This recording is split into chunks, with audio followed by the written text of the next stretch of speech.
Muy buenos días y muchas bendiciones junto a sus familias. Damos gracias a Dios por esta nueva mañana, que son renovadas sus misericordias en la vida de cada uno de nosotros. Estrenamos misericordia, estrenamos semana, estrenamos la bondad de Dios que nos ha sostenido, que ha estado allí para todos nosotros. Hemos estado hablando del tema del altar, no hemos terminado. Y de hecho es un tema bastante extenso y lo estamos trabajando de una manera básica, pero bueno, esperemos que más adelante podamos meterle un poquito más de temas de teología, pero ahora lo que necesitamos es entender entre todo esto que hemos venido hablando, no solamente entenderlo, sino ponerlo en práctica. La palabra no es solamente para escucharla, porque la misma Biblia nos dice que no podemos ser oidores olvidadizos, sino hacedores de la palabra. Entonces, más que oírla o pensarla, meditarla, es pedirle a Dios que nos ayude a poner en práctica la palabra. Entonces hablábamos que el altar es el lugar de sacrificio, es un lugar que es santificado, levantado por una persona o por una colectividad, y que es un lugar donde se sacrifica ya sea una ofrenda o un holocausto, una ofrenda de paz o una ofrenda de sacrificio, que es mm, la que implica el derramamiento de sangre. Hablábamos que cada una de estas tres partes se dieron en el Antiguo Testamento y ya hoy en día no tenemos la necesidad de un holocausto, pero sí tenemos la necesidad del altar, que ya no se levanta en tierra, en piedras o incluso en madera, sino que ya hoy el altar somos nosotros. Pero también decía que en el altar se ofrece una ofrenda y que esa ofrenda tiene que ser lo mejor que se tenga en el momento para llevarlo al altar. Hay una ofrenda que es de paz, una ofrenda que implica el derramamiento de sangre en el Antiguo Testamento. Hoy en día sabemos que el Cordero inmolado se llama Jesucristo y que Él fue a la cruz. Dice la palabra en Isaías 53:6 que como cordero fue llevado al matadero, delante de sus trasquiladores llevó en él el pecado de todos nosotros. Todo el capítulo de Isaías 53 habla en el marco de ese sacrificio vivo y santo que hizo Cristo Jesús de camino al sacrificio para darnos salvación y vida eterna. Pero también hablábamos ayer en el tema de restaurar el altar. Y que cuando restauramos el altar, en muchas ocasiones aparentamos, porque es apariencia, tener una vida tranquila, una vida plena con Dios, pero en realidad el altar está arruinado o está destruido. Entonces hablábamos de la necesidad urgente que tenemos de levantar, de reconstruir el altar, y que el altar se reconstruye no solamente levantando sus bases, sino solamente trayendo el sacrificio y colocando el fuego, que hoy día tipifica el Espíritu Santo de Dios, que el altar somos nosotros, sino que además de eso también hablábamos de la necesidad de ofrecer a Dios esa ofrenda, que ya hoy en día no son ni tórtolas ni palominos, tampoco son ovejas o machos cabríos, sino que ya hoy en día es un corazón lleno de obediencia, de gratitud, es una vida conforme a los preceptos de Dios. El sacrificio que Dios busca en nosotros es un corazón contrito y humillado, es lo que tenemos que sacrificar hoy por hoy en el altar. También dice la palabra de Dios que Dios busca adoradores que le adoren en espíritu y en verdad. Entonces esas son las ofrendas que nosotros hoy le llevamos a Dios. La principal ofrenda que nosotros podemos llevar delante de Dios somos nosotros mismos. Eh, la ofrenda era una parte importante de la persona o de la comunidad que se llevaba al sacerdote o a los patriarcas en el tiempo de los patriarcas, como Noé, como Abraham, se llevaba y el animal era lo mejor que había entre los animales, se llevaba al lugar del sacrificio. Hoy en día lo que traemos al altar, que terminamos siendo nosotros mismos, es la adoración, es la alabanza, es la búsqueda, es la obediencia, es ese deseo, ese anhelo ferviente, esa intención íntegra del alma de presentarnos delante de Dios con el corazón contrito y humillado, teniendo en cuenta que dice la palabra que Dios conoce las verdaderas intenciones del corazón. La ofrenda somos nosotros. Ya hoy no llevamos ni la tórtola ni el palomino, porque ya el sacrificio del cordero, que era el sacrificio que tipificaba la sangre de redención o para redimir o para perdonar pecado, ya Cristo lo cumplió. Hoy traemos una ofrenda de gratitud, una ofrenda de paz, una ofrenda de adoración, una ofrenda de vocación, una ofrenda de servicio, una ofrenda que le traemos con el corazón a Dios para servir a Él. Pero cuando hablamos de la restauración del altar, hablábamos ayer en Primera de Reyes 18:30, donde dice la palabra que entonces dijo Elías a todo el pueblo: acercaos a mí, y todo el pueblo se le acercó, y él arregló el altar de Jehová que estaba arruinado. Hablábamos entonces de las cosas que terminan arruinando el altar, y les antecedía en compartir que nosotros a veces creemos que fe es de alguna manera generar el negacionismo, y no es así. Fe es reconocer que estamos pasando por un proceso, por una prueba, pero confiar en que más poderoso es el que está en nosotros que el que está en el mundo. Más que decir no tengo nada, yo estoy perfectamente bien, más como un negacionismo que como una verdadera intención de reconocer la grandeza de Dios sobre las pruebas. Entonces también tenemos que tener en cuenta que eso hace parte de nuestro altar. Cuando Elías levanta el altar de Dios, dice que el altar estaba destruido. Esto es en el reinado de Acab. Lo podemos leer en el capítulo 18 de Primera de Reyes. Ahí está el desglose de toda la palabra de cómo se da esta situación. Él decía, les compartí ayer, que levanta el altar a Jehová. Pero cuando hablamos del altar también necesitamos preguntarnos no solamente qué era el altar, qué se llevaba al altar, sino qué conformaba el altar. El altar tiene una estructura según Éxodo 20:24. Si usted quiere, si desea, si está a su disposición seguir la lectura, maravilloso, porque usted puede ir también compartiendo, precisando que lo que estamos diciendo, lo que estamos compartiendo, efectivamente esté consagrado en la palabra. Dice la palabra de Dios en Éxodo 20:24.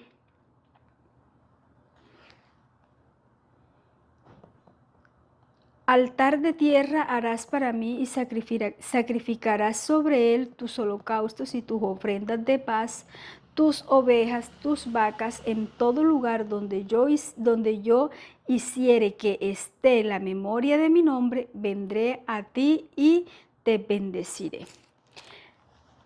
Hay una cosa que nosotros de pronto a veces, o porque no ahondamos en el tema, o porque siempre hablamos del altar como le decía al inicio, que para uno cuando éramos niños, el altar era una mesa que colocaban, dependiendo también el contexto de crianza, pero el altar que yo recuerdo era una mesa blanca con un vaso de agua, unas flores y algunos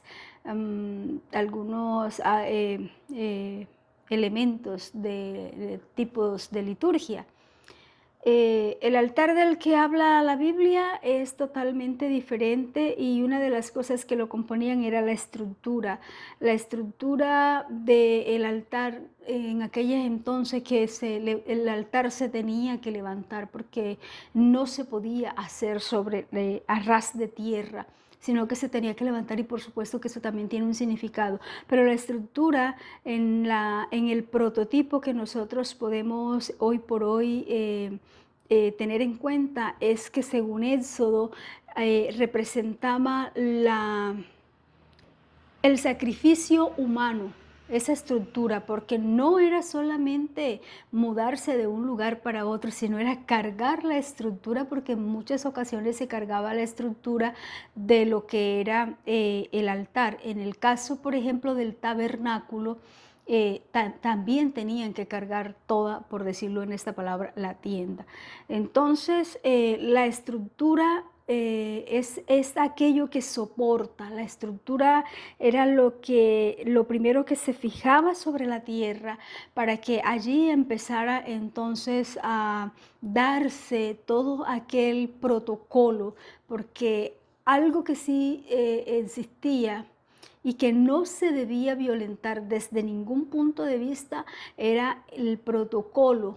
Diríamos en palabras nuestras hoy protocolo, pero en aquellas entonces era la reverencia con la que se tenía que hacer o presentar el sacrificio delante de Dios. Entonces lo primero era esa estructura o ese sacrificio que la persona o la comunidad ofrecía trasladándolo.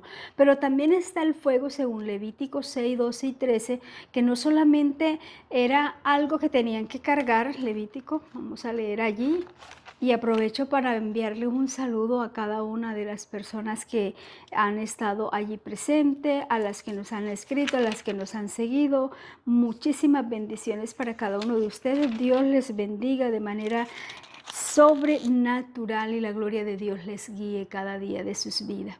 En Levíticos entonces 9:24 dice la palabra de Dios allí: y salió fuego de delante de Jehová y consumió el holocausto con las grosuras sobre el altar, y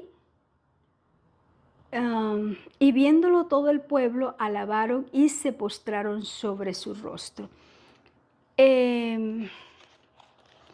Cuando nosotros hablamos de la importancia del fuego, y les decía con antelación que el fuego en la Biblia tiene una gran relevancia. El fuego no solamente era porque iluminaba, sino que el fuego también purifica. El fuego también es ese que nos separa, y ayer les hablaba del tema de los minerales o de los metales, que se necesita el fuego en sus máximas temperaturas para separar la escoria del material precioso o del material fino o de ese material puro, más bien sería la palabra, el material puro. Entonces el fuego es lo que separa, pues juntamente con algunos químicos que se utilizan en los diferentes minerales o metales que se extraen de la tierra.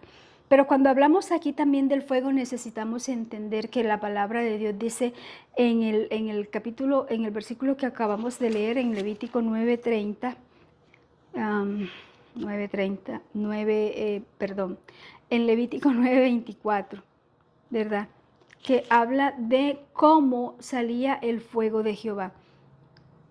Recordemos que el fuego efectivamente lo podríamos mencionar como una sola cosa. Sin embargo, había fuego de Dios, pero también había fuego que no era de Dios. Había un fuego que no proveía o no prevenía o no trascendía de Dios, sino de otras cosas. Pero cuando nosotros hablamos del fuego de Levítico capítulo 6, estamos hablando de la simbología, de capítulo 9, verso 24, estamos hablando de la simbología de la presencia divina. Dice que el fuego de Jehová, ahí no está diciendo de que vino nada ni que lo prendieron, no. Aquí dice: y salió fuego de Jehová delante del altar y consumió el holocausto con las grosuras sobre el altar, y viéndolo el pueblo alabaron y se postraron sobre su rostro.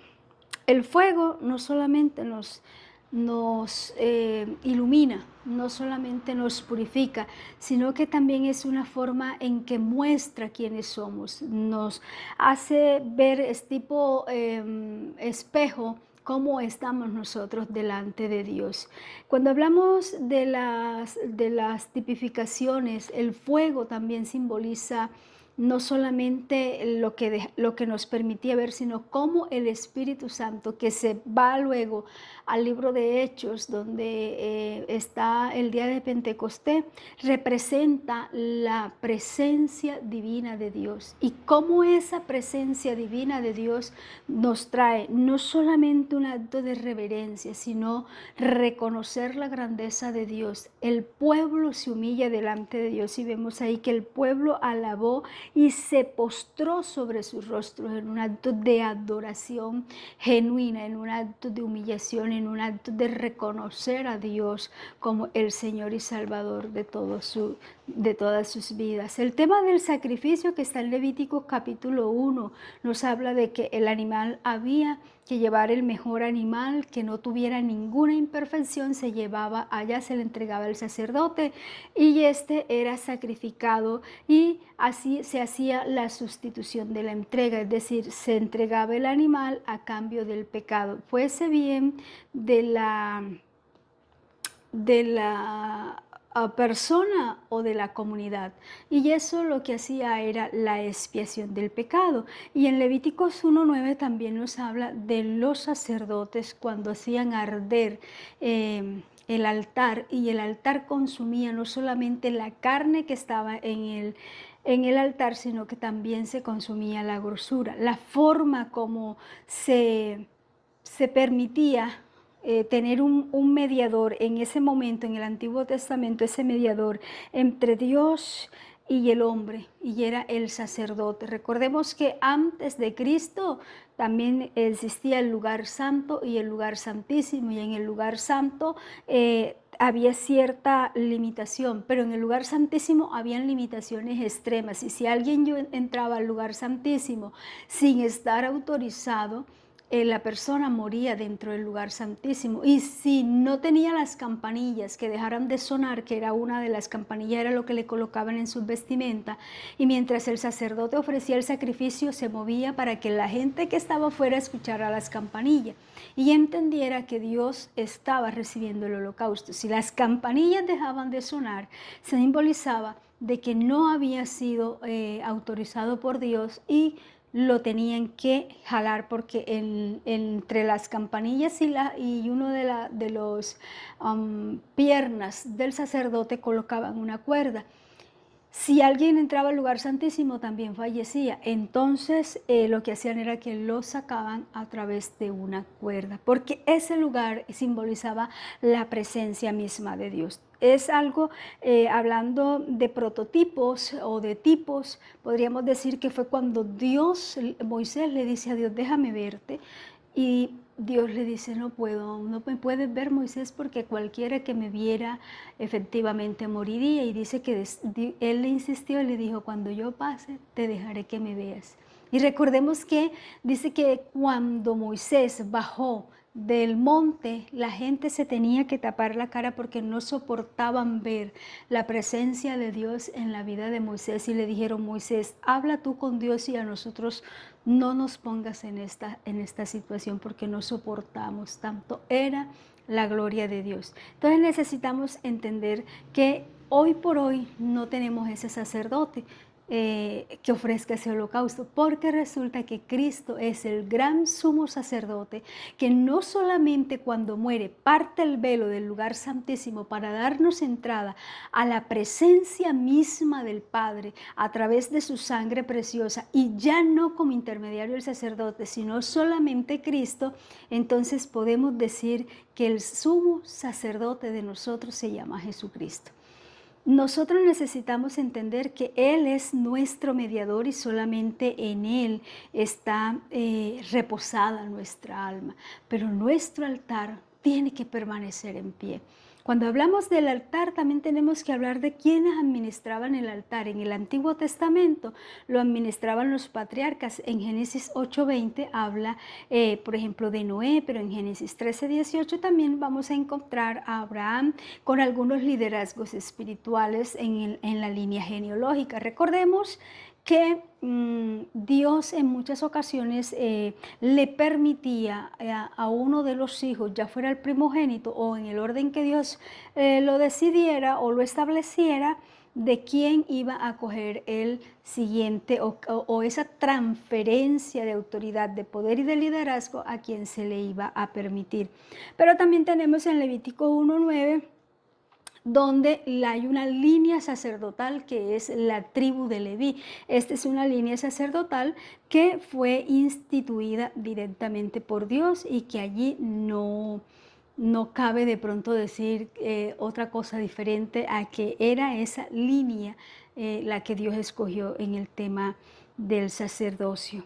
Hoy en día necesitamos sacerdocio. El único sacerdote que necesitamos es a Cristo, nuestro gran sumo sacerdote. Hoy en día Dios ha colocado en nuestras vidas, en nuestras comunidades, congregaciones, ha colocado líderes, ha traído investiduras sobre hombres y mujeres que son personas fieles a la presencia de Dios. Y decir fieles no quiere decir que sea perfecto, porque siempre se ha concebido que nosotros los evangélicos tenemos que ser perfectos. Nosotros seguimos comiendo arroz con huevo, seguimos comiéndonos un manjar, pero también tenemos las necesidades normales de cualquier ciudadano y no somos exentos de pecar ni estamos exentos de fallar. La gente entonces en muchas ocasiones se deja usar por el enemigo para decir, mire, y eso que es pastor, sin desconocer, obviamente, que sí, que no solamente algunos que se han autoinvestido con vestimentas de pastor o que se han autoproclamado pastores porque les encanta el ministerio y que no tienen el llamado y le hayan fallado a Dios. Pero eso no es exclusivo de este grupo. Los que tenemos el llamado también hemos fallado, también hemos pecado. Yo he pecado contra Dios y me avergüenza decirlo, más que vergüenza es dolor, porque en el tiempo que me alejo de Dios, el proceso de restauración del altar fue bastante difícil y por eso entiendo el tema de la restauración del altar, lo que cuesta. Pero entre lo que cuesta y lo que simboliza y el resultado final del proceso, vale la pena intentarlo una y mil veces, restaurar el altar de Dios. Cuando nosotros hablamos del altar como prototipo de la vida espiritual, necesitamos entender también que en Romanos 12:1 dice que tenemos un altar. Yo me voy a permitir leer para ustedes.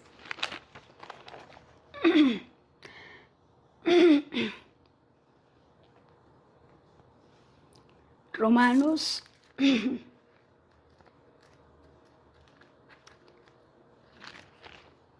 el libro de Romanos capítulo 12. Y miren lo que dice la palabra de Dios aquí en el libro de Romanos capítulo 12, versículo 1. Dice, así que hermanos, os ruego por las misericordias de Dios que presentéis vuestros cuerpos en sacrificio vivo, santo, agradable a Dios, que es vuestro culto racional. Y en Hebreos 3:10, allí vamos a pasar unas hojitas y vamos a encontrarnos, vamos a Hebreos. Está en la Biblia, se los aseguro. Habla en el libro de Hebreos del gran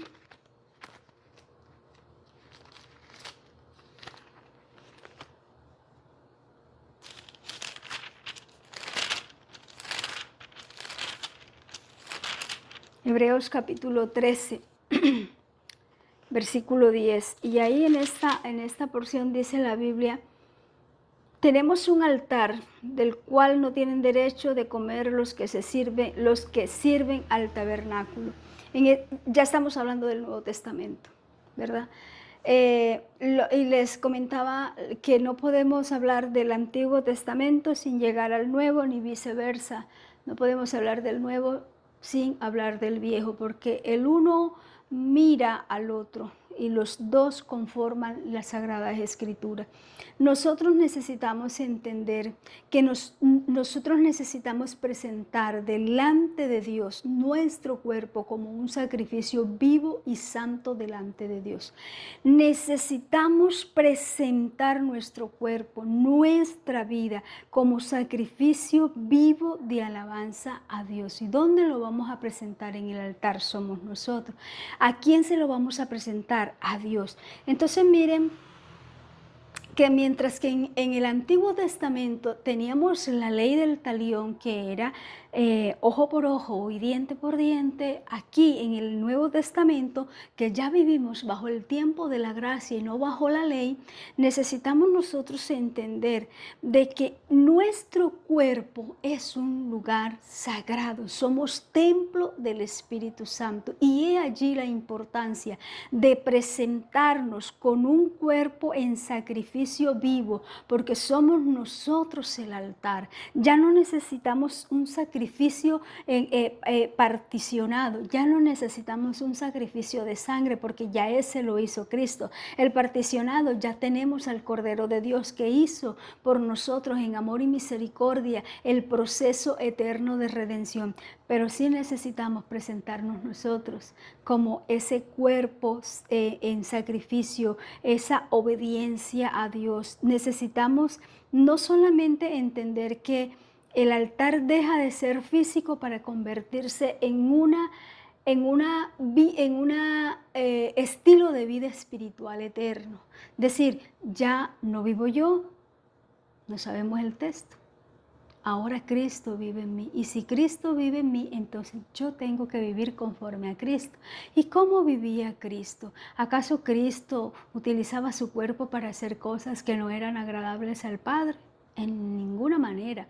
Y cuando Dios nos está hablando a nosotros entonces de que nos presentemos delante de Dios con nuestro cuerpo vivo, como sacrificio vivo y santo, nos está diciendo que nuestro cuerpo es templo del Espíritu Santo y necesitamos presentarlo como tal delante de Dios. Cuando nosotros traemos todo esto, no podemos dejar de entender que el altar es el corazón.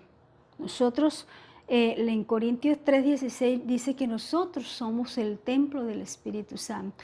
Pero también tenemos que tener en cuenta que en Romanos 12:1 nos habla del sacrificio vivo y santo, que es el sacrificio que no es un sacrificio que vamos a presentar ni cada 15 días, ni cada 8 horas, ni lo vamos a presentar en cada luna nueva o lo vamos a presentar en cada fiesta de Pascua, porque ya no estamos ni en Israel ni en el Antiguo Testamento. Aquí nos está hablando de que el sacrificio vivo y santo de Romanos 12:1 es un sacrificio continuo, y al tener un sacrificio continuo, el fuego permanece encendido, y al fuego permanecer encendido, la presencia de Dios permanece en el altar. Miren la importancia que la importancia de nosotros entender que necesitamos tener una vida continua y no una vida de intervalos espirituales, sin desconocer que en los procesos, los intervalos espirituales sí existen, como también existen esos letargos espirituales, y es cuando queremos pero sentimos que no podemos. Yo quiero orar pero no puedo, yo quiero leer pero me da sueño, yo quiero ir a la iglesia pero siempre se me presenta algo, pero todo eso lo vamos sumando, y cuando nos venimos a dar cuenta, la realidad es que no tenemos ganas de ir a la iglesia, la realidad es que no tenemos ganas de congregarnos, pero nosotros lo vamos justificando como es que me da sueño, es que tengo tanto trabajo, es que tengo esto. Y no estoy diciendo que no sea en muchas ocasiones real que tengamos mucho trabajo y que de pronto no vamos a ir a todos los servicios de la iglesia, o que de pronto no vamos a ir a todas las actividades programadas, pero no se trata solo de ir a las actividades de la iglesia, se trata de tener una vida íntima con Dios, se trata de tener un altar en casa. El altar soy yo, pero entonces necesito orar, necesito buscar la presencia de Dios, y cuando me llega el sueño tengo que vencerlo, porque no es posible que nosotros empecemos a orar y a los 2 minutos ya tengamos sueño. Eso no es una lógica básica que podamos entenderla como extremo cansancio. Pero también nos enseña la palabra de Dios que como somos ese sacrificio vivo, tenemos que ser esa entrega continua. El fuego no se debe apagar porque la Biblia nos dice en 1 Tesalonicenses 5:19 que no debemos apagar el fuego del Espíritu Santo. Y aquí quiero detenerme un poco a hablar del fuego del Espíritu Santo. Eh, Cuando nosotros hablamos del fuego del Espíritu Santo y nos vamos, casi siempre vamos al libro de Hechos, cuando el Espíritu de Dios viene sobre los que estaban en el aposento alto y caen lenguas como de fuego sobre todos los que estaban allí y empezaron a hablar en diferentes lenguas. Y hemos entendido que el fuego del Espíritu Santo es el bautismo en lengua. Y resulta que no es solamente eso. El fuego del Espíritu Santo va enfocado a una vida espiritual activa, no a hablar en lengua o no a ser bautizados en lengua, no a tener renovación de lenguas. ¿Por qué? Cuando usted, por ejemplo, y yo somos bautizados como señal de que el Espíritu Santo ha venido sobre nosotros, hablamos una lengua.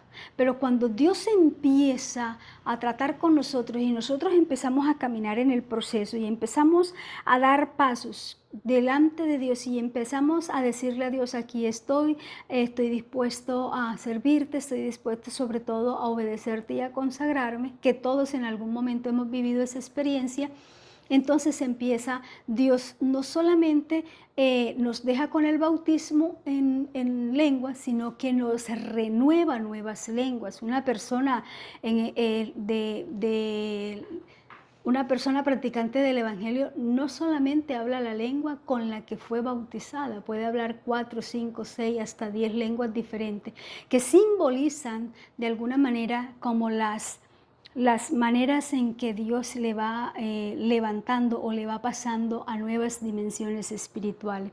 Pero nosotros a veces nos quedamos solamente hasta las lenguas, pero no es eso, es una vida activa. Y una vida activa es una vida de oración, es una vida de consagración, de obediencia, de búsqueda, de sacrificios de ayuno, de escuela, de vigilias, pero también tenemos una parte que a veces nos cuesta un poco cumplirla, pero es el llamado que tenemos todos, la gran comisión, y predicad el evangelio a toda criatura. Algunos lo hacemos de manera colectiva, otros de manera individual, unos lo hacen. La metodología es lo que no creo yo que tengamos que ahondar en temas de metodología, porque Dios en su inconmensurable gracia opera desde la manera como a Él le complace, y de cada manera que lo hagamos y ganemos almas para Cristo, la metodología es, creería yo, de pronto, no lo de menos, pero sí es de pronto, no es un tema de discusión. Algunos, yo por ejemplo, en Barranquilla me encantaba perifonear en las calles, hablar de Cristo en las esquinas, y mientras uno hacía esa parte, el otro estaba repartiendo los tratados, los llamábamos cultos relámpagos. Pero también está ese de ir puerta a puerta, que también viví la experiencia, gracias a Dios, y también tuve una experiencia bastante difícil, que fue que casi me cortan los dedos. También esa manera de pronto desde donde hacemos nuestra labor cotidiana, desde el trabajo, desde la universidad, desde la cotidianidad, las personas con las que dialogamos, siempre tenemos la oportunidad de recordarle del inmenso amor de Dios, y esa también es una manera de evangelizar, y esa es una manera de vivir una vida espiritual activa, es tener el fuego de Dios en nuestras vidas. ¿Cómo apagamos el Espíritu Santo? Ya lo hablamos, cuando nosotros aparentamos estar bien o vamos a la iglesia porque no queremos que nadie se dé cuenta por la situación que estamos pasando, no tenemos de pronto la capacidad o no tenemos el gusto de hacérselo saber a nuestros pastores o a los líderes que Dios haya colocado, o a esa persona que usted tiene de asesor espiritual.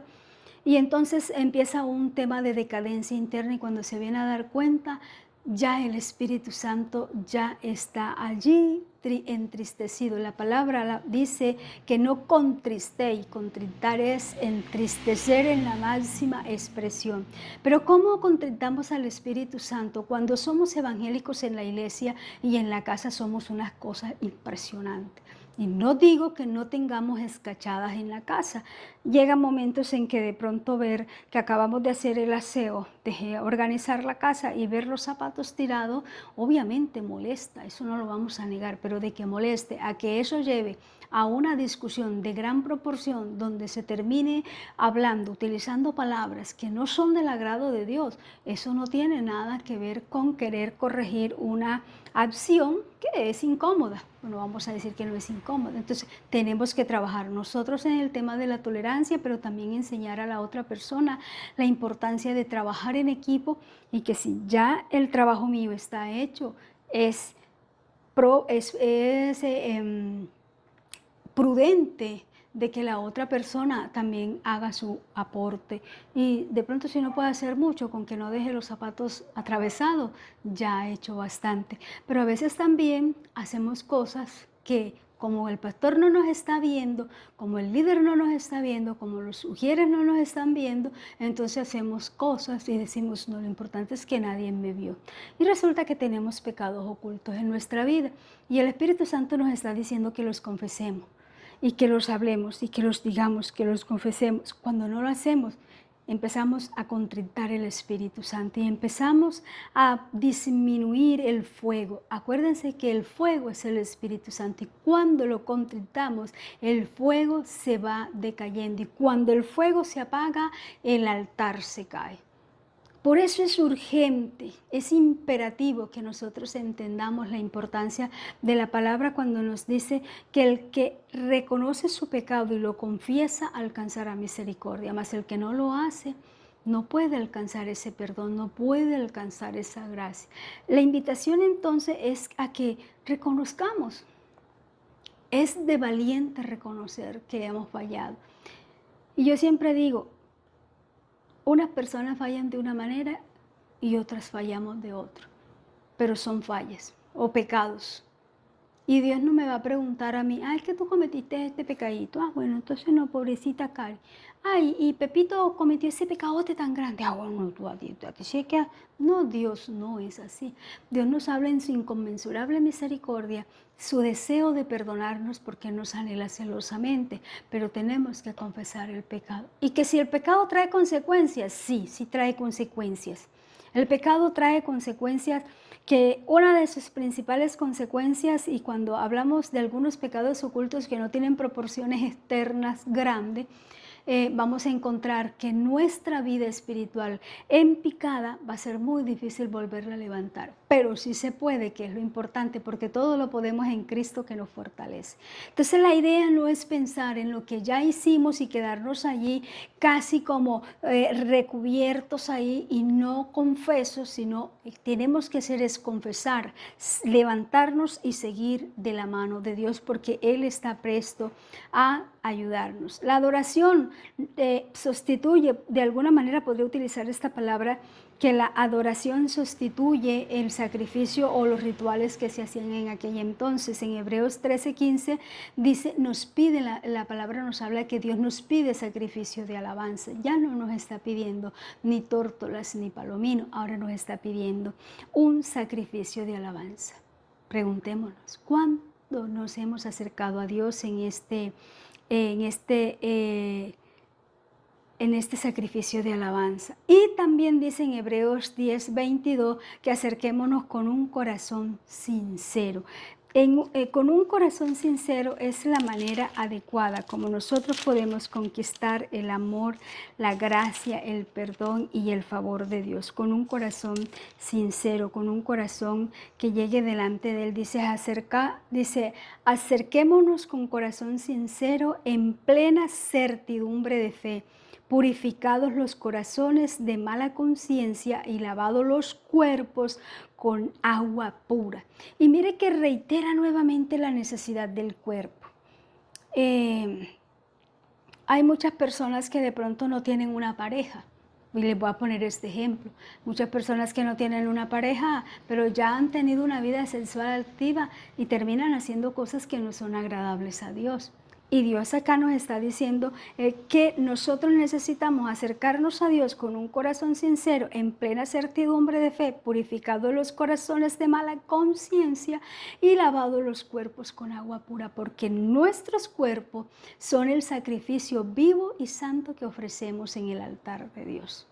Cuando no hacemos esto, estamos extinguiendo la llama del Espíritu Santo, y cuando se extingue la llama, se apaga el fuego, y cuando se apaga el fuego, se acaba el altar. Y es necesario entonces que nosotros entendamos que necesitamos en nuestra vida cristiana no solamente levantar, reconstruir, restaurar el altar, sino que necesitamos entender la importancia del altar que somos nosotros. Necesitamos entender que para restaurar el altar necesitamos restaurar la oración, necesitamos restaurar la santidad, necesitamos restaurar integralmente nuestras vidas delante de Dios, necesitamos restaurar nuestra comunión con Dios. Para restaurar el altar tenemos que empezar a hacer, yo lo llamo de esta manera, un checklist de qué cosas necesitamos restaurar en nuestra vida. Necesitamos restaurar nuestra vida espiritual, pero también necesitamos en muchas ocasiones pedir perdón, perdonar, perdonarnos. Ese es otro aspecto que también es importante a la hora del altar, de entender el poder del altar que somos nosotros, porque es que el altar, el sacrificio que se llevaba, era en su mayoría para perdón de pecado, pero era también ese perdón de pecados, no era solamente de alguien o de una comunidad que había cometido un pecado colectivo o selectivo, sino que de alguna manera también era el relacionamiento, la importancia de quitar del corazón cosas que no agradaban a Dios. Entonces también necesitamos entender, la palabra de Dios dice que si nosotros no perdonamos a nuestro hermano, ¿cómo pretendemos que Dios nos perdone a nosotros? Y si nos vamos al Padre Nuestro, que de alguna manera se habla que es la oración modelo que Cristo nos dejó, vamos a encontrar que dice: Padre Nuestro que estás en los cielos, perdona nuestros pecados, como nosotros perdonamos a quienes nos ofenden. En verdad nosotros estamos perdonando a quienes nos ofenden. En verdad lo estamos haciendo. O seguimos en ese proceso de negación. Hola, ¿cómo está? Pero resulta que no me la paso, no me cae, no me cabe. Esto pasa en el Evangelio, esto pasa en la iglesia de Cristo, y eso no es una cosa del otro mundo que pase. Esto es una situación de gente natural, de gente con problemas, de gente que está necesitada de Dios, porque cuando llegamos allá, el mismo Jesús lo dijo: los sanos no tienen necesidad de médico, los enfermos son los que tienen necesidad de médico.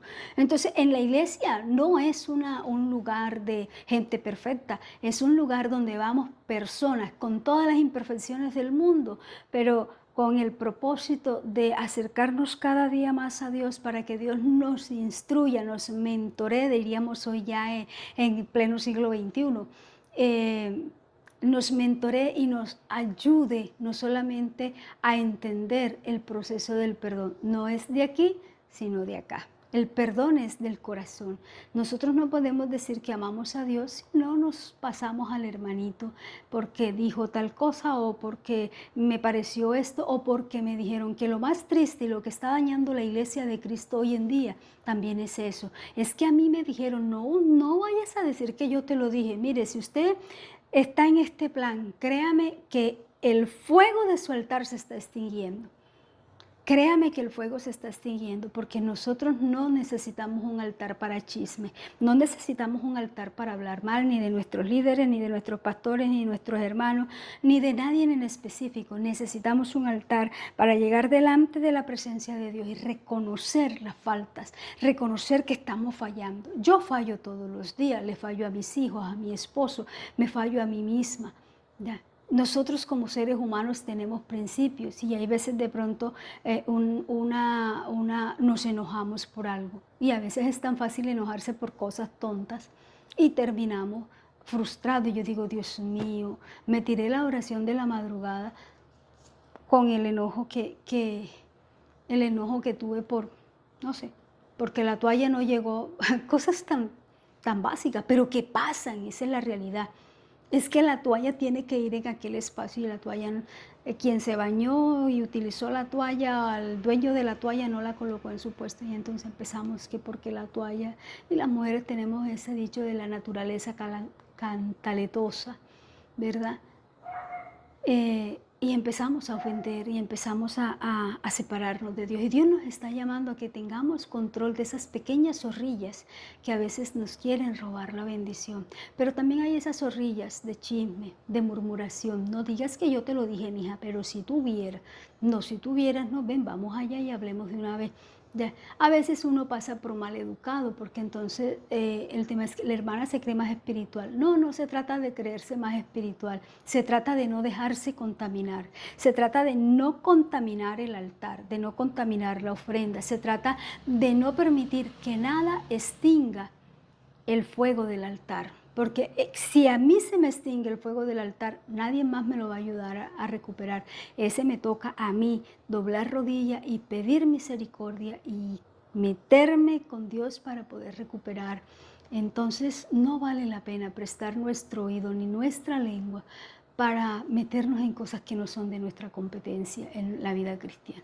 Que Pepito dijo, que Juanito hizo, gloria a Dios. Si a usted le preocupa al hermano porque lo ama, entonces doble rodillas y pídale a Dios, pero no permita que nadie dañe el altar. Y quiero terminar con esto. Hace unos años,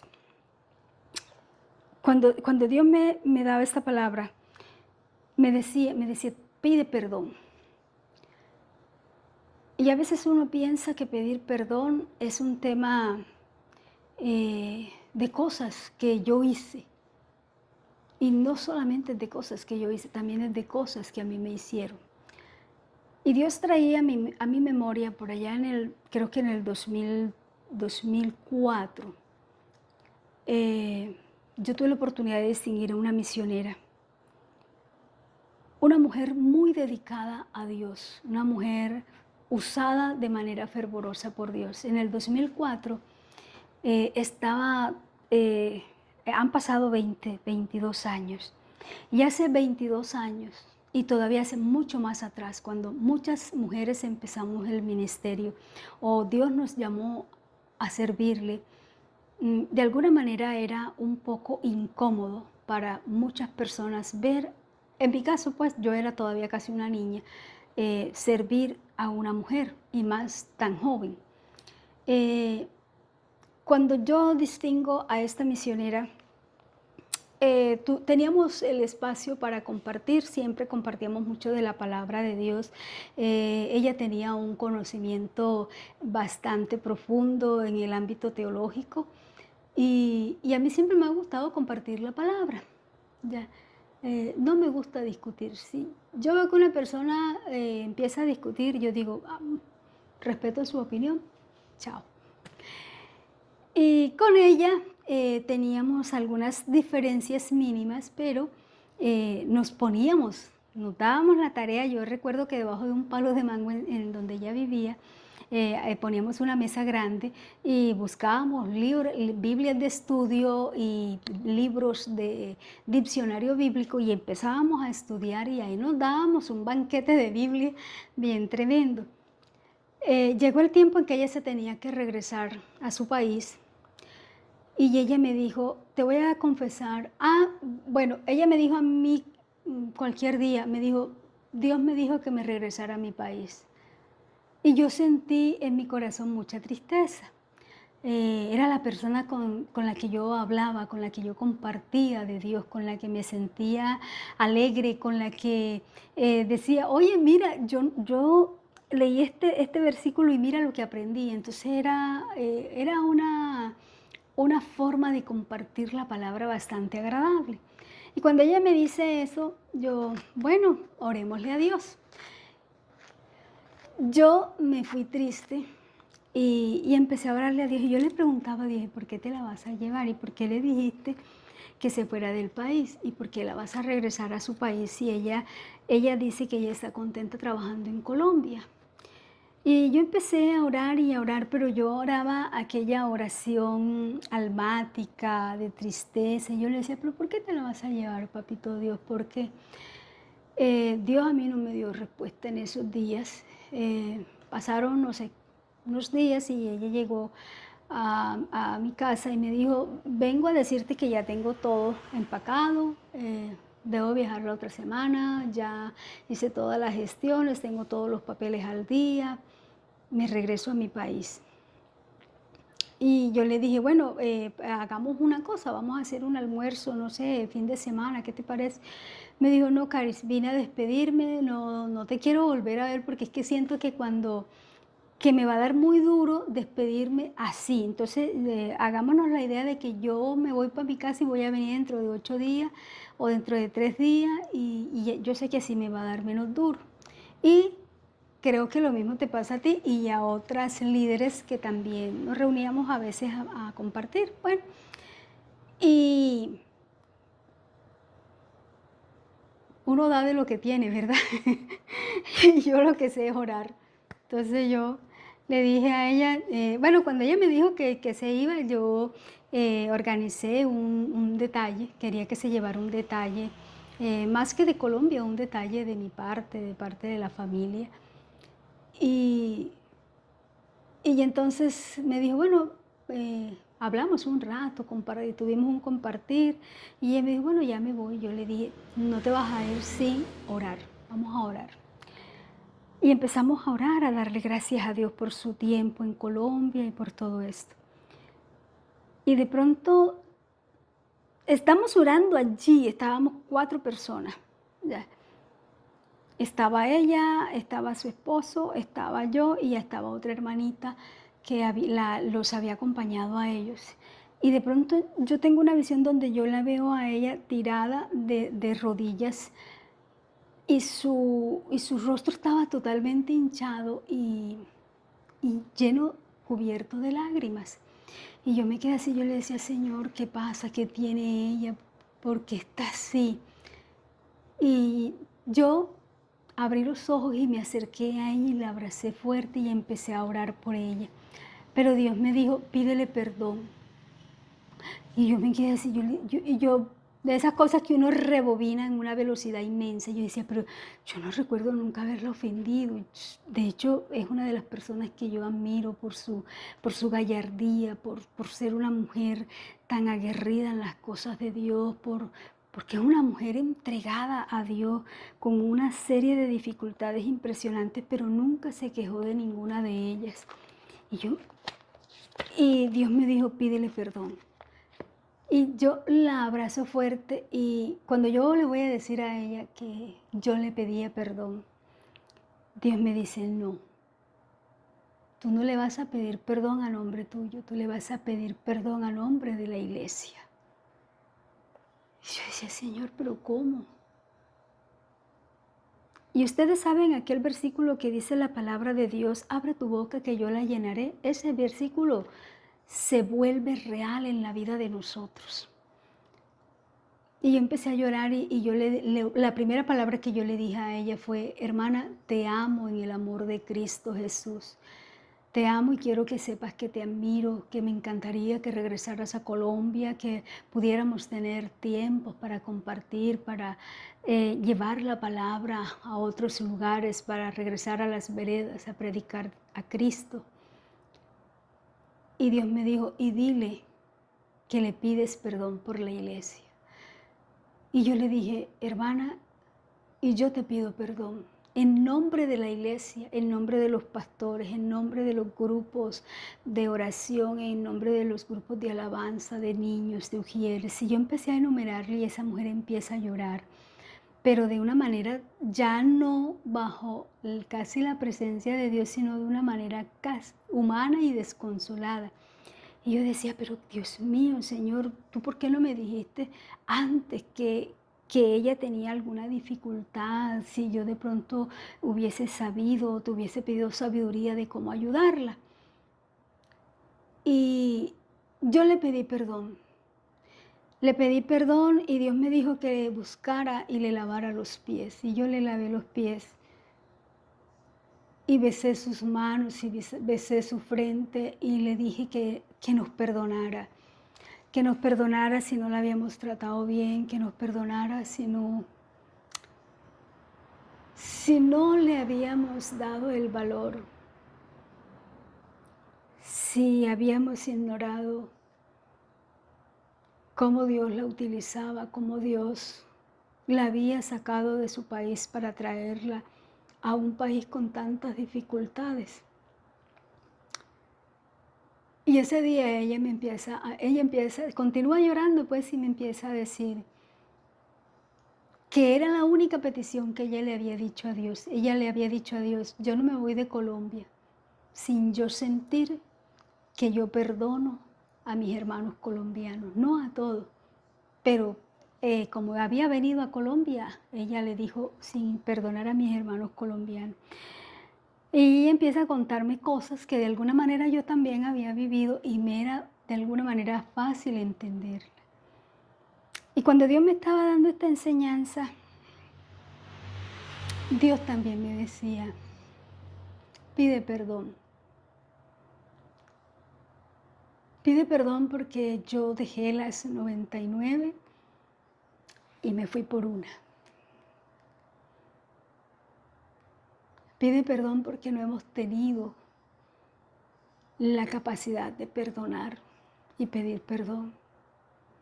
Porque como iglesia también hemos dañado gente. Porque como iglesia también tenemos jerarquías y no nos damos cuenta del daño que le hacemos al más pequeño. Y no nos damos cuenta de cómo tenemos la división en las iglesias. Y hablamos de las divisiones en las iglesias y creemos que la división en la iglesia es cuando llega uno y se lleva un grupo y el otro se lleva otro grupo. Y sí, también es división. Y no es agradable a Dios. De hecho, es condenado por Dios. Porque nosotros no estamos para dividir, estamos para sumar en Cristo. Pero así como estamos para sumar en Cristo, estamos para entender que hay unos que son corderitos y hay otros que apenas están tomando la leche infantil, están tomando el alimento, apenas están empezando a alimentarse. Y que quienes en muchas ocasiones se creen tan espirituales, no pueden ignorar que en algún momento de la vida pasaron por allí, por corderitos, eso le tienen una cantidad de nombres. Yo no, como no pongo esa pila de nombres, entonces yo no los tengo aquí en mi mente. Y yo te quiero decir hoy, perdón, te quiero pedir perdón,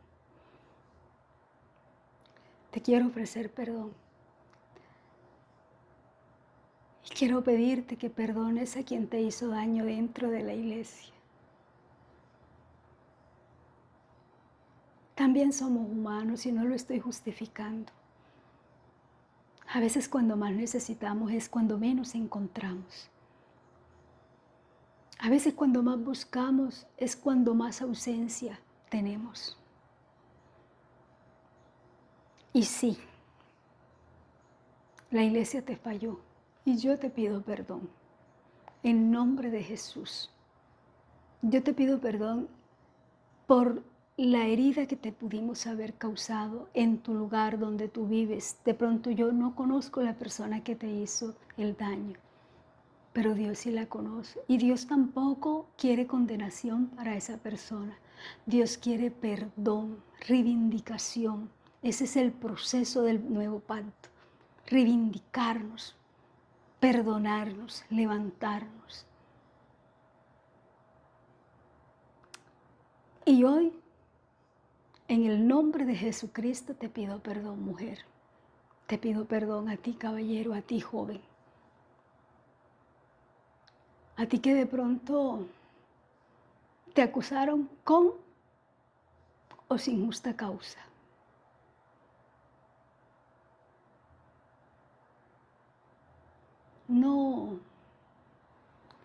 No estamos nosotros para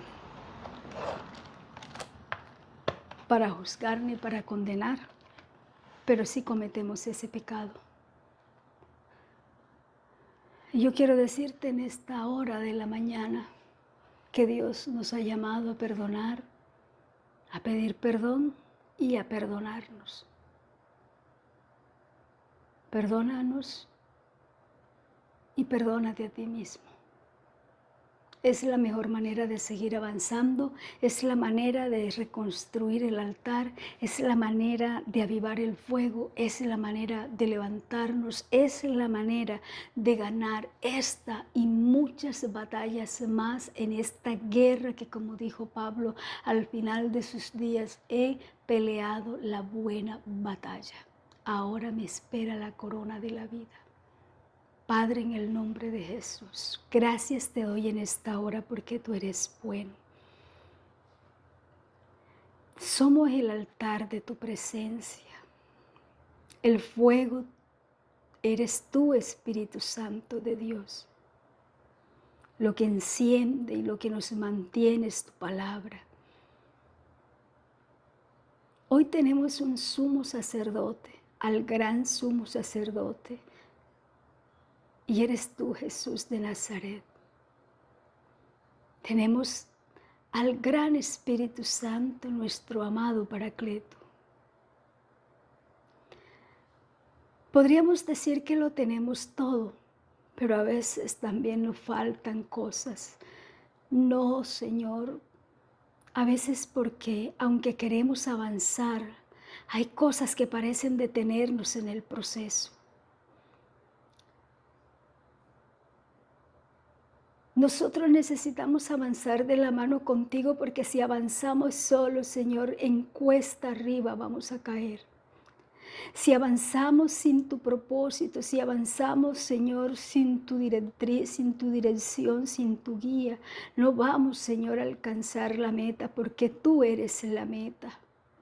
No podemos avanzar sin ti, Señor, porque es que tú eres el que nos guía, tú eres el que nos ilumina, tú eres el que nos da la fuerza para avanzar, Dios mío, en cada proceso, en cada paso, en cada una, Señor, de las direcciones, Dios mío, que tú tienes para con nosotros, de las responsabilidades que has entregado a nuestra vida. Tú nos estás llamando, Señor, a no dejar extinguir el fuego. Nos estás llamando, Señor, a restaurar el altar. Nos estás llamando a ofrecer un sacrificio vivo y santo, que no es otra cosa que nuestro cuerpo presentado delante de ti. Señor, pero presentar el cuerpo también es tener en cuenta que allí, Señor, también tenemos el alma, el corazón, los pensamientos, Dios mío. Allí están también las emociones. Por lo tanto, necesitamos un trato integral de tu parte. Gracias te doy, Señor, en esta hora, porque tú eres bueno y porque para siempre es tu misericordia y solo tú nos puedes ayudar para alcanzar, oh Dios, tu misericordia, para alcanzar tu favor. Hoy te quiero pedir, Señor, en el nombre de Jesús, y es la oración que me has inquietado a hacer y es la que traigo delante de tu altar.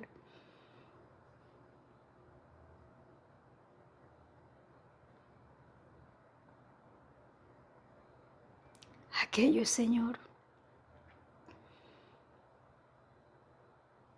que hoy tienen al Espíritu Santo contristado por una palabra mal dicha o por una palabra mal recibida.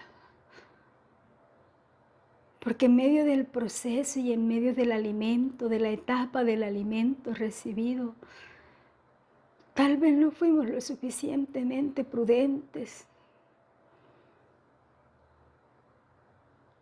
Y porque así como mi amiga misionera, Señor,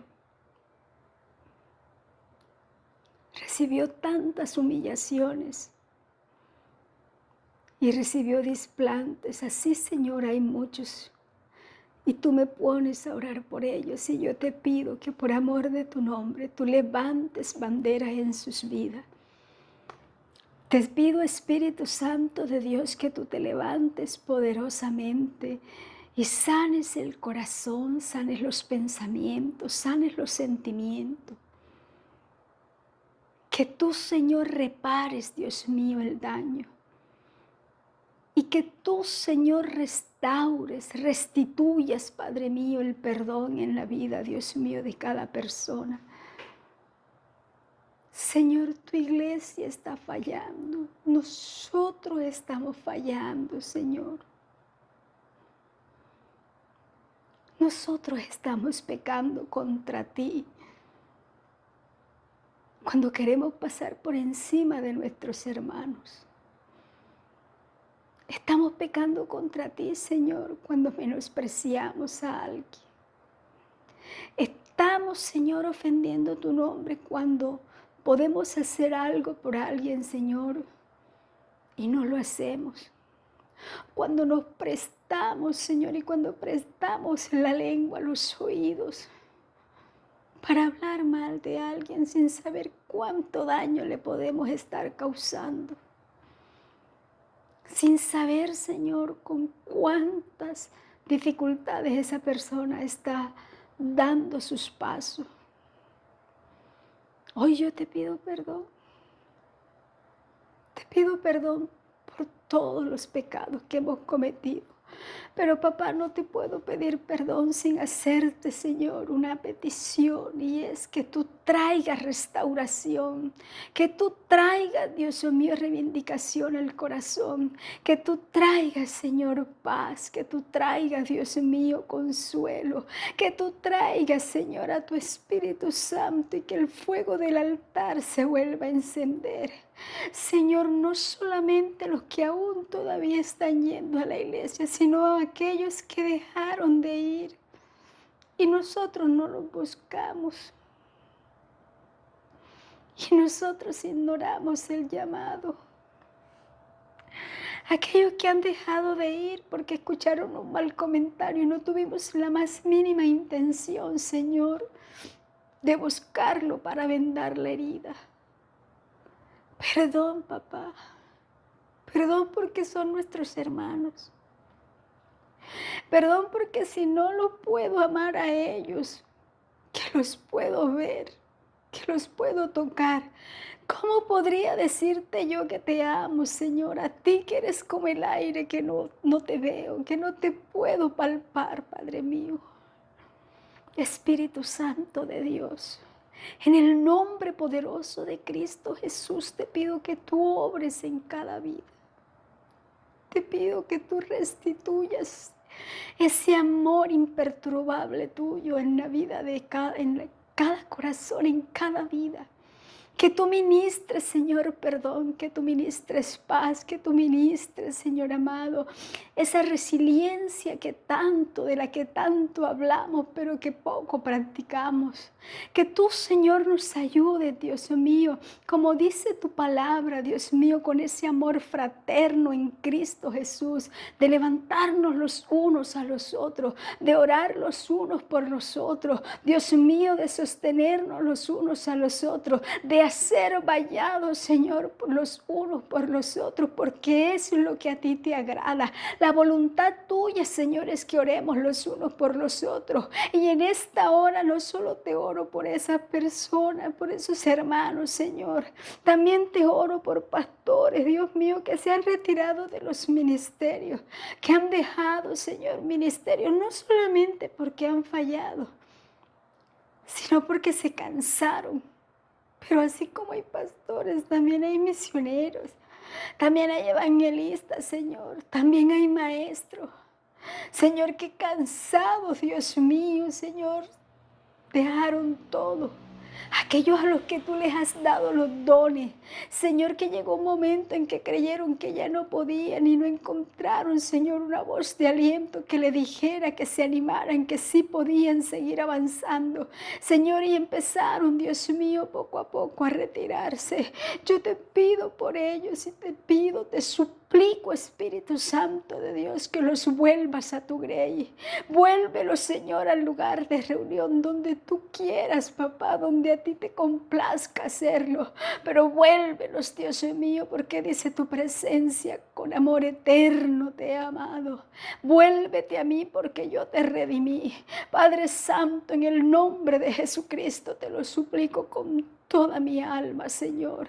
Te suplico que tú te levantes por tu iglesia, que tú sanes a tu iglesia.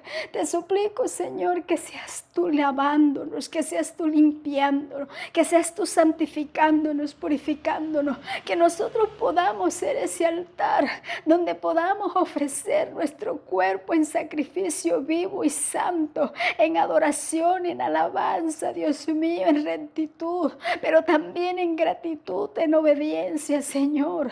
En un corazón, Dios mío, que se complazca en agradarte a ti. En un corazón, Señor, que se complazca, Dios mío, en bendecir tu nombre. En un corazón, Señor, que se complazca en adorarte.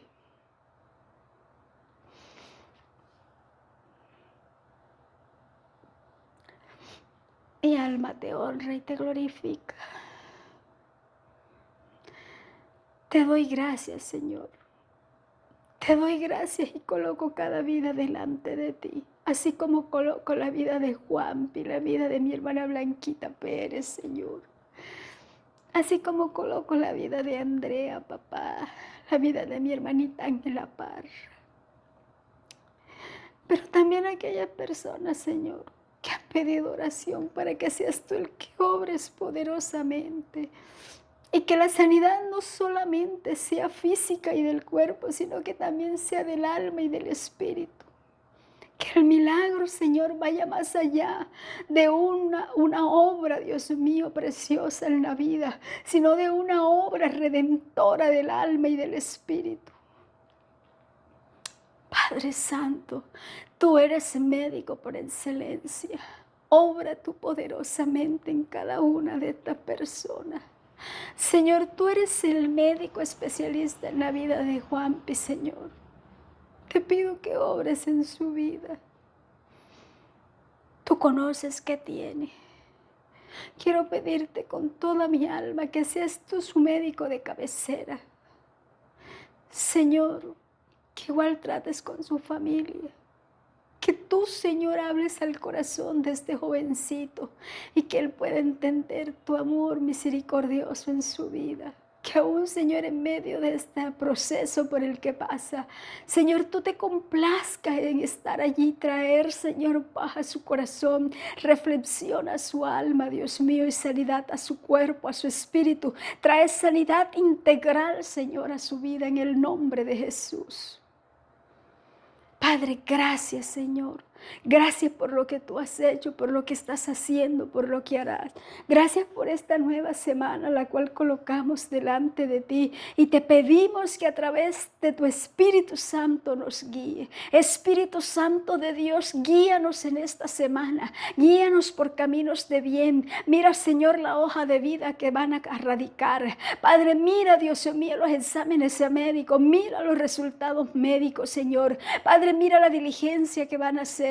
Padre Santo, mira el viaje, Señor, con el que van, Dios mío, a tomar la semana. Te ruego en el nombre de Jesús que por amor de ti mismo, oh Dios, seas tú guardando cada vida, sea la gracia tuya sobre cada uno, Dios mío, que seas tú favoreciendo con tu misericordia y con tu favor, Señor, cada gestión, que seas tú favoreciendo a cada uno, Dios mío, en las diligencias que va a realizar, que seas tú tomando el control absoluto, Dios mío, de cualquier mecanismo, Señor, de cualquier acción, que seas tú tomando a los que viajan, que seas tú, Señor, teniendo el control de todo, y que en esta semana, Dios mío, podamos ser guiados bajo la autoridad, bajo el poder de tu gracia, podamos, Señor, estar, Dios mío, bajo la gloria tuya, oh Dios de Israel, y podamos avanzar confiados, Dios mío, confiados en tu palabra que dice, porque no te dejaré hasta que haya cumplido mi propósito en ti. Padre mío, Dios mío, gracias porque tú eres Jehová nuestro pastor y nada nos faltará. En lugares de delicados pastos nos harás descansar y nos confortarás el alma, Dios mío. Oh Dios, gracias. Gracias porque levantaré mis ojos a los montes y veré, Señor, descender mi socorro de parte tuya. Oh Dios, porque tú eres, Señor, el que nos sustenta. Tú eres el que nos sostienes con tu mano derecha. El sol no nos fatiga fatigará de día ni la luna de noche, porque tú estás con nosotros como poderoso gigante, Señor. Eres tú el que peleas por nosotros. Eres tú, Señor, el que va delante de nosotros. Eres tú, Dios mío, el que nos guías en cada actividad, en cada gestión, en cada acción. Eres tú el que nos das la sabiduría, la prudencia. Eres tú, Padre, en el nombre de Jesucristo, el que nos preparas para una semana en victoria en Cristo Jesús. Gracias, Señor. Gracias porque tú no nos has dado espíritu de cobardía, sino de poder, amor y dominio propio. Gracias, Señor, porque dice tu palabra, Dios mío, que ninguna arma forjada contra nosotros prosperará. Dios mío, porque tú estás con nosotros. Y si tú estás con nosotros, ¿quién contra nosotros? Dice la palabra. Y nosotros en esta hora lo creemos, Señor. Y te doy gracias por cada persona, Dios mío, que ha seguido la página, por cada persona que ha visto el live, por cada persona que ha compartido, por cada persona que ha comentado. Ruego que tu bendición esté sobre esta vida. Ruego que la gracia tuya, Señor, les inunde. Ruego que seas tú, Señor, respondiendo a las peticiones de su corazón. Dios mío, ruego, Señor, tu presencia de manera sobrenatural, de manera poderosa, restauradora, de una manera, Dios mío, gloriosa sobre cada vida, para la honra y gloria de tu nombre. Bendigo, Señor, a cada persona, Dios mío, de esta página Restaurando el Alma. Padre, que seas tú el que restaures el alma, el espíritu, que seas tú el que restaures, Dios mío, nuestra relación contigo, que podamos, Señor, Dios mío, tener la disposición de restaurar el altar, Dios mío, Señor amado, de encender el fuego, Padre, de mantener el fuego encendido, y que tu presencia, Señor amado, nos ilumine y consuma de nosotros todo aquello que no te agrade. Padre, que tu presencia nos guíe, que tu presencia, Dios mío, nos muestre el camino, Señor, a través de tu Espíritu Santo. Muéstranos el camino por el que debemos andar, y sea tu presencia, Señor, sobre todos nosotros, en el nombre de Jesús. Bendice, Señor, las iglesias, los pastores, misioneros, evangelistas, Dios mío, maestros, profetas. Padre, bendice a la iglesia de Cristo en cada rinconcito del mundo. Bendice, Señor, a nuestros países. Bendice, Señor, los que están en eminencia. Dales la sabiduría, toca los corazones. Dios mío, redarguye, Señor, en pecado, en justicia, en juicio. Redarguye, Señor, que seas tú, Dios mío, transformando, Señor, a quienes están en eminencia. Que el temor tuyo, Señor, venga sobre ellos. Que administren, Señor, los recursos, Dios mío, de los pueblos. Padre, Dios mío, de manera indicada, de manera adecuada. Padre Dios, en el nombre de Jesucristo te pedimos por la seguridad. Te pedimos, Señor, desde ya. Padre, te estamos pidiendo por los próximos comicios electorales en Colombia. Que seas tú, Dios mío, el que nos des la sabiduría. Que seas tú el que sigas al control de la seguridad. Que seas tú el que sigas al control de la democracia. Que seas tú el que sigas al control de este país, de los jóvenes, mujeres, niños, ancianos. Que seas tú el que derrames, Señor, sobre Colombia, Dios mío, una decisión fresca, Señor, y una decisión acorde, Dios mío, a tu voluntad, sin fanatismo, sin tendencias políticas. Dios mío, ayúdanos, Señor, a entender que no se trata de colores, que no se trata de partidos, que se trata, Señor, de una nación, que se trata, Dios mío, Padre amado, de un pueblo. Oh Dios, ten misericordia y protege a cada uno de los candidatos sin excepción alguna. No te pido en especial por nadie, te pido en especial por todos, para que tú los guardes, para que el temor tuyo venga sobre ellos, para que aquellos, Señor, que quieren usar el evangelio como trampolín, Dios mío, para llegar, Señor, a las masas, Padre, seas tú redarguyéndoles, seas tú, Dios mío, Señor amado, haciéndoles entender que tú, Señor, no eres juego de nadie, que tú, Señor, dice tu palabra, que Dios no puede ni debe ser burlado. Dios mío, que el temor tuyo, Señor, venga sobre los corazones, y que sea tú, Señor, guardando cada vida, guardando, Señor, no solamente a los que están sino a los que vienen. Te lo pedimos en el nombre de Jesús. En tus manos colocamos al necesitado. En tus manos colocamos, Señor, a los niños en sus jornadas académicas, en sus jornadas, Dios mío, universitarias, en sus jornadas laborales. Padre, ruego la gracia tuya sobre cada uno. Ruego tu poder, Señor, sobre el vendedor ambulante, sobre el vendedor estacionario, sobre el emprendedor. Ruego tu gracia, Dios mío, sobre cada vida. Señor, en el nombre de Jesús de Nazaret, abre los cielos, oh Dios, abre los cielos y derrama bendiciones sobre tu pueblo hasta que sobreabunde. Toma tú, Dios mío, el ambiente. Toma tú, Señor, Dios mío, Señor amado, todo este tema, Dios mío, de la parte, Señor, de las lluvias, estos fenómenos. Toma tú, Señor, todo fenómeno natural, sobrenatural, paranormal, todo aquello que no sea tuyo, lo reprendemos en el nombre de Jesucristo. Y te rogamos, Señor, que tú tomes el control de las lluvias, de los ríos, de las fuentes hídricas, que tú tengas misericordia, Señor, de las familias que viven, Dios mío, a las riberas de los ríos, pero también en aquellos, Señor, que viven en cambuches, Dios mío, aquellos, Señor, que se mojan, Padre, cuando medio serena. Ten misericordia de todos, Señor, ten misericordia de quien, Señor, a esta hora te está preguntando qué le dará de comer a sus hijos mañana. Jehová de los ejércitos, abre los cielos, oh Dios, y derrama de tu amor, de tu gracia y de tu provisión. Derrama, Señor, de tu misericordia sobre todos los hogares, sobre cada vida, sobre cada familia. Padre mío, te lo pido en el nombre de Jesucristo, dándote gracias, porque, Señor, tú eres bueno y para siempre, dice tu palabra, para siempre es tu misericordia. Gracias te doy, Señor, por tu amor y tu bondad, en el nombre poderoso de Jesús.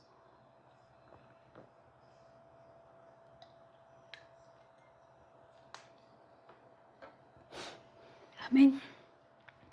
Damos gracias a Dios porque Dios es bueno y porque para siempre es la misericordia de Dios y porque Él no nos ha abandonado y Él no nos va a abandonar.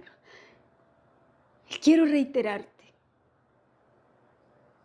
el perdón y quiero invitarte a que regreses. Regresa al Señor. Él espera por ti. A todos ustedes muchas bendiciones. Hola, me pasé bastante, es 1 hora y tantito. Bendecir sus vidas junto a sus familias, agradecerles si desean compartir el like y bueno, ahí vamos avanzando poco a poco y que sea el Espíritu Santo guiándonos día tras día en todo este proceso. Muchas bendiciones a todos.